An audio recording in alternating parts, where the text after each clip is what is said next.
जाएगी, यहीं तो कूद गए नीचे। तो हम क्या निवेदन कर रहे थे? हाँ, विराज जाओ महाराज जी। जय हो। लोग बाग कहीं मुझे गाली ना देने लगे इस बात के बाद, लेकिन दें भी तो कोई दिक्कत नहीं, पर युवाओं की ये पीड़ा है। उन्होंने कहा महाराज जी, हम जिन आचार्य चरणों को महापुरुष मान करके वंदन करते हैं, दंडवत करते हैं, प्रणाम करते हैं, सर्वस्व मान लेते हैं, फिर उन्हीं आचार्य चरण को कोई दूसरे श्रेष्ठ आचार्य चरण अपशब्द कह दें तो हमें क्या करना? हम उनको भी मानते हैं, हम इनको भी मानते हैं, हम उनको भी आचार्य स्वरूप मान करके वंदन करते हैं और इनको भी। इनकी कृपा से हमारे जीवन में भक्ष भक्ष खाते थे वो छूट गया, गलत आचरण करते थे वो छूट गया। जिन महापुरुष की कृपा, जिनकी वाणी से हमारा जीवन परिवर्तित हो गया, उन्हीं महापुरुष को एक ऐसे महापुरुष अपशब्द बोल रहे हैं जिनकी वाणी भी हम सुनते हैं, हमारे घर में सब सुनते हैं। ऐसी स्थिति में महाराज जी क्या करें?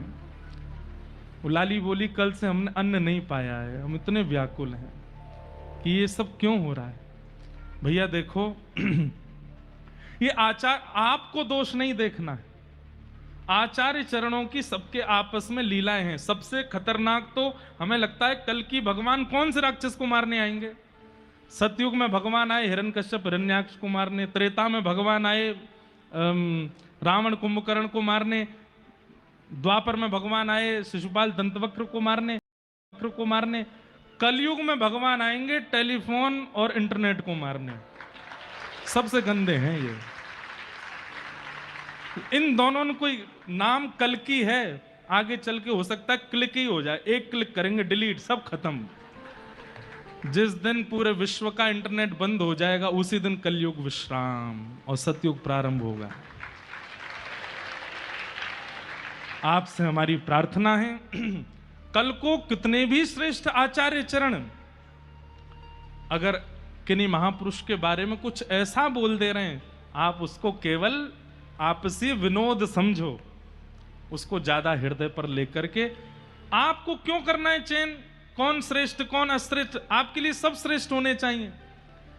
नित्यानंद महाप्रभु कल सुन रहे थे ना कथा में, वो घर घर जाके कहते हैं, बोले तुम्हारे बर्तन हम धो देंगे, तुम्हारे घर की सब्जी हम बना देंगे, तुम तो केवल हरि बोल बोलो।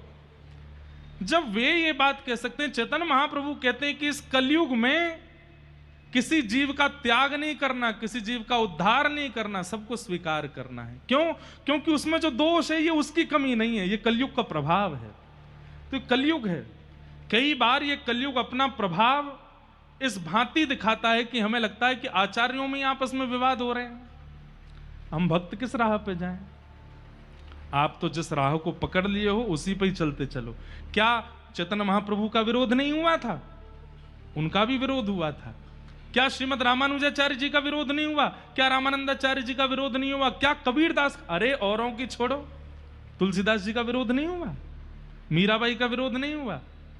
तो ये विरोध होना, संयोग होना, ये तो चलता है। और एक बात और बता दूं मैं आपको, जब वे ही दोनों आचार्य चरण आमने सामने होंगे तो ऐसे गले लग लग के रोमेंगे कि देख के आप भी न्योछावे रह जाओगे।